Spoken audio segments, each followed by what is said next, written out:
simbol yang sangat sederhana itu Pak Hugeng gitu. Jadi kalau kita kebayang dengan Pak Hugeng yang itu kita anggap sebagai panutan polisi, kita bandingkan dengan yang sekarang, kelihatannya jauh sekali ya sudah. Penanganan polisi ya belakangan ini kan terbukti banyak yang kemudian dinyatakan salah. Kasus Vina misalnya di Cirebon. Bahkan yang terakhir ada polisi yang membunuh ibunya sendiri.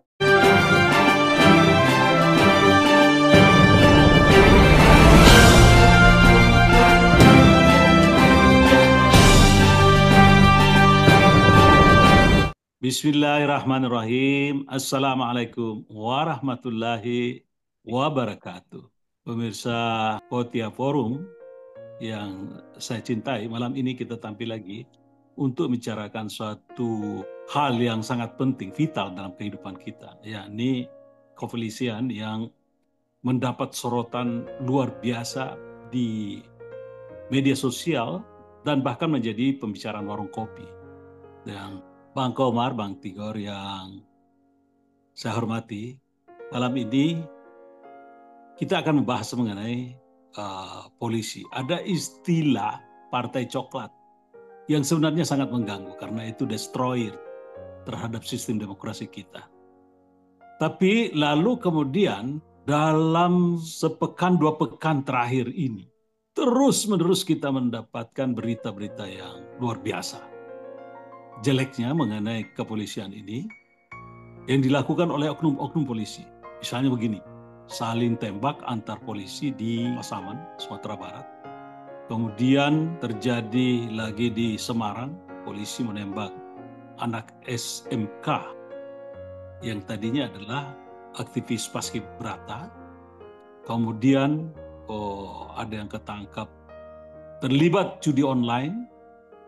Ada lagi yang ketangkap menjadi pengedar, ikut mengedar narkoba. Macam-macam yang sebenarnya diharapkan polisi itu terlibat sebagai orang, bagian yang bisa menjaga masyarakat sehingga hal-hal seperti itu tidak terjadi. Nah, saya kira kita mulai dari Bang Komar nih. Bagaimana melihat ini? Maka silakan Bang Komar. Ya, Bang Yasin, bagus sekali kita mengangkat tema tentang kepolisian ini, karena memang sudah ramai di masyarakat tentang citra polisi yang bukan saja buruk, tapi sangat buruk ya. Karena citranya sangat jelek, dari mulai cerita tentang Sambo, sampai kepada ketua KPK, ya. Kemudian sampai kepada yang terakhir-terakhir yang kecil-kecil. Kalau menurut saya ini kan kejadian ini kan tidak terlepas dari di era Jokowi ya. Era Jokowi sepertinya memanfaatkan kepolisian untuk kepentingan dia. Polisi ini kan menurut saya seperti kelapa, kalau airnya bisa diminum, kelapanya bisa dimakan, batoknya bisa dibakar digunakan untuk arang, dan sambuknya, kulitnya pun bisa dikeringkan untuk dianyam sebagai sebuah karya. Jadi polisi ini lengkap sekali. Dia bisa menyidik, dia bisa menyelidik, dia bisa menangkap, segala macam. Dia punya peralatan yang lengkap. Karena itu sangat sulit untuk mengkritisi polisi dalam soal ini. Bayangkan Bang Yasin, sekarang satpam-satpam itu diberikan pakaian polisi. Coba, untuk apa itu? Untuk kepentingan apa? Mereka dibina, mereka mendapatkan jalur cepat ke polisi, dan tentu mendapatkan training-training mungkin, sehingga akhirnya kepentingan polisi masuk di situ. Entah apa kepentingannya, kita juga tidak tahu. Untuk pemilu mungkin sangat bermanfaat. Dan pembinaannya ke dalam, ke atas, ke bawah, udah luar biasa polisi ini. Dan ini kan melebihi zaman Orde Baru ketika Dwi Fungsi Abdi kan. Ini kan sudah sangat dalam ya kan. Dia menjadi duduk menjadi PNS, menjadi pejabat publik, bahkan menjadi ketua KPK, menjadi menteri ya, dan sebagainya. Ini adalah sesuatu yang menurut saya perlu koreksi, tapi saya nggak tahu koreksinya seperti apa. Tapi yang jelas ini harus ada rekonstruksi untuk kepolisian ini. Kalau negara kita mau berubah ya, kecuali kalau kita mempertahankan sistem ini. sistem di mana polisi jadi alat untuk mendominasi kekuasaan politik tertentu. Oke, jadi memang terasa betul itu bagaimana kekuatan rakyat itu dilumpuhkan zaman Jokowi. Lumpuhnya asuransi, Jiwasraya, kemudian Bumi Putra, Asabri, sebenarnya Taspen juga hampir hancur. Namun karena besarnya angka yang dimiliki oleh Taspen sehingga kerusakan yang terjadi dalamnya tidak begitu berarti. Itu didesain, nampak didesain dihancurkan, penghancurannya yang pada ujungnya akan melemahkan secara ekonomi. Nah, bersamaan dengan itu, negara memanfaatkan atau presiden memanfaatkan polisi untuk menekan berkaitan dengan kepentingan politik yang dimiliki oleh presiden. Dan inilah kemudian terjadi bias. Nah, akan kemana polisi kita ini di zaman Pak Prabowo ini? Sehingga memang ini kelakuan para oknum, tetapi kalau para oknum ini terlampau banyak yang melakukan, maka mau tak mau kita bertanya, apakah pembinaan kepolisian ini masih tepat?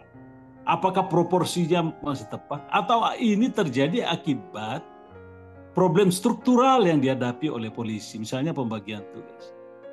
Monggo, Bang Tigor. Iya, jadi memang kalau ingat polisi, saya jadi ingat dulu ya, suatu simbol yang sangat sederhana, itu Pak Hugeng. Jadi kalau kita kebayang dengan Pak Hugeng yang itu kita anggap sebagai panutan polisi, kita bandingkan dengan yang sekarang, kelihatannya jauh sekali ya, sudah jauh sekali ini. Nah, juga kalau kita lihat misalnya organisasinya, polisi ini terlalu span of control-nya terlalu jauh, mulai dari menerbitkan SIM sampai penyelidikan korupsi, teroris, ke mana-mana. Saya pikir ini memang harus ada reorganisasi yang lebih fokus gitu ya, sehingga kita akan melihat polisi kita itu polisi yang tidak seram gitu. Di mana-mana misalnya di Inggris ya, polisi itu kan jadi idola itu. Jadi apa namanya? Karena dia nggak ada pistol, dia hanya dengan pentungan, tapi berwibawa gitu ininya. Nah, jadi saya pikir ini memang harus kembali diinikan kembali karena sudah terlalu jauh menurut saya. Sekarang aja misalnya ya, dulu zamannya Pak Harto kan polisi itu kan ada 4 angkatan ya. Angkatan Kebat itu kan polisi, ada udara, laut. Nah ini polisi itu paling tidak ada, istilahnya itu favoritnya adalah di 3 angkatan yang lain. Waktu itu polisi itu nggak ada ininya, nggak terlalu tinggi lah poinnya ya. Tapi kalau sekarang sampai ke daerah-daerah itu, polisi itu misalnya kalau di daerah itu kan Pangdam, sama dengan kalau di polisi kan itu beda sekali tuh, mulai dari istrinya, anak-anaknya, itu kehidupannya luar biasa ini. Sehingga memang tidak salah kalau dikatakan lembaga ini seperti dianak emaskan dibandingin angkatan-angkatan yang lain. Saya pikir sudah tiba saatnya dengan berbagai tadi banyak penyimpangan, itu paling tidak citra itu kan harus bisa dikembalikan seperti yang dulu dibangun oleh Hugeng, Bang Yasin. Oke, jadi harapan kita memang ada evaluasi terhadap struktur penugasan kepolisian ini.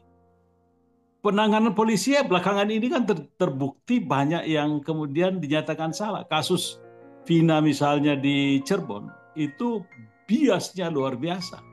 Banyak sebenarnya kasus-kasus seperti ini yang terjadi diakibatkan karena profesionalisme di kepolisian yang tidak kunjung meningkat, bahkan menjadi buruk dirasakan oleh masyarakat, sehingga ada ketakutan masyarakat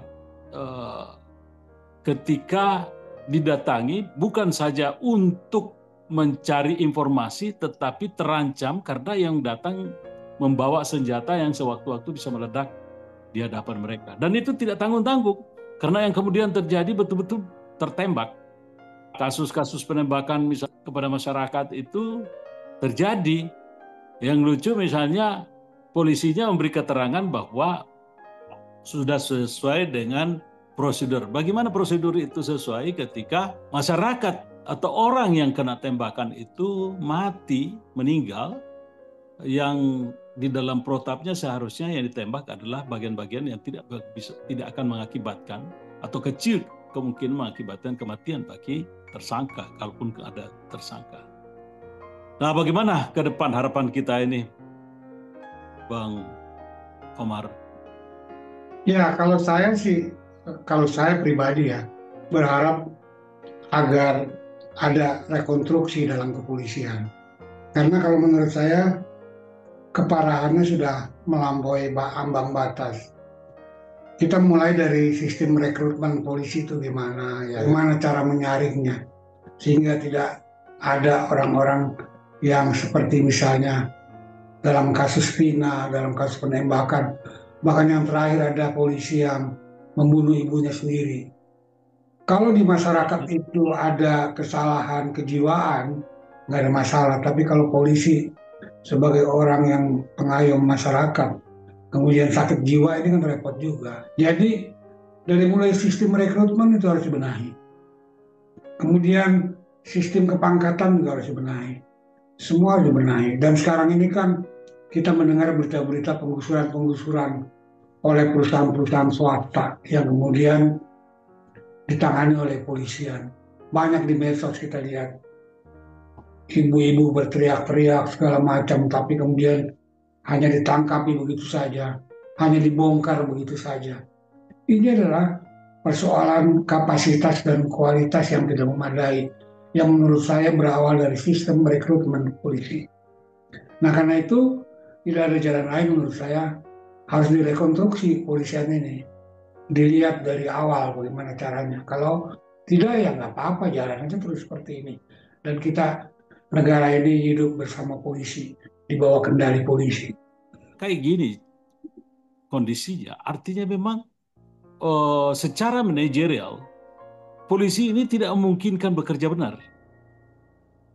Sehingga memang ada suatu proses dekonstruksi yang perlu dilakukan untuk melihat model kepolisian ini menjadi suatu model yang baik. Kita mengadopsi beberapa model kepolisian, misalnya Jepang bekerja sama dengan kepolisian di Bekasi. Ya, itu terjadi pada tahun-tahun awal reformasi. Tapi lalu kemudian itu kan hanya terjadi secara lokal. Bagus, tentu hasilnya, dampaknya bagus, tetapi apa artinya kalau memang itu hanya menjadi bagian dan tidak menjadi komitmen? Artinya polisi juga senantiasa tidak berada dalam suatu format ideal yang diinginkan. Sementara para politisi memanfaatkan polisi untuk kemenangannya dalam kontestasi pemilu. Gimana ini, Bang Tigor? Iya, jadi pada akhirnya polisi itu sebetulnya cerminan dari bagaimana presidennya. Bisa kita lihat polisi di zamannya Pak Harto model apa, polisi di bawah Habibie kayak apa. Nah, yang terakhir ini polisi di bawah Jokowi itu juga kayak apa gitu. Jadi memang harapannya menjadi sangat banyak sama Prabowo, karena Prabowo inilah yang bisa merubah polisi versi Prabowo gitu. Karena yang sekarang ini, yang sebelum polisi di bawah Jokowi ini kan sangat jauh menyimpang dari yang ideal gitu ya. Jadi sebetulnya memang karena harus dimulai dari presiden. Apakah nanti mau dirubah organisasinya? Tapi bagi saya ini Presiden Prabowo harus menganggap ini penting, karena kalau dilakukan survei, saya pikir ini udah menjadi kehendak masyarakat bahwa mereka ingin polisi yang ideal gitu. Nah, yang sekarang ini sangat jauh. Kalau ada skala 0 sampai 10, mungkin hanya mendekati 0 nih yang persepsi masyarakat terhadap polisi secara keseluruhan. Oke, Bang. Jadi satu kenyataan bahwa masyarakat menilai polisi hari ini tidak profesional dan dalam perkembangannya sangat buruk, bahkan disebut sebagai partai coklat, sehingga kita berharap banyak kepada Pak Prabowo untuk keperluan bangsa, untuk tegaknya hukum di negeri ini dan untuk kepastian para pelaku usaha, pelaku kebudayaan di dalam melaksanakan kehidupan sehari-harinya, kita minta tolong perbaikilah polisi ini. Jangan khawatir meniru kepolisian yang telah sukses bekerja baik di negara-negara lain. Mudah-mudahan hasilnya bisa membawa bangsa ini menjadi bangsa yang berkemajuan dan benar-benar tercipta Indonesia Emas 2045.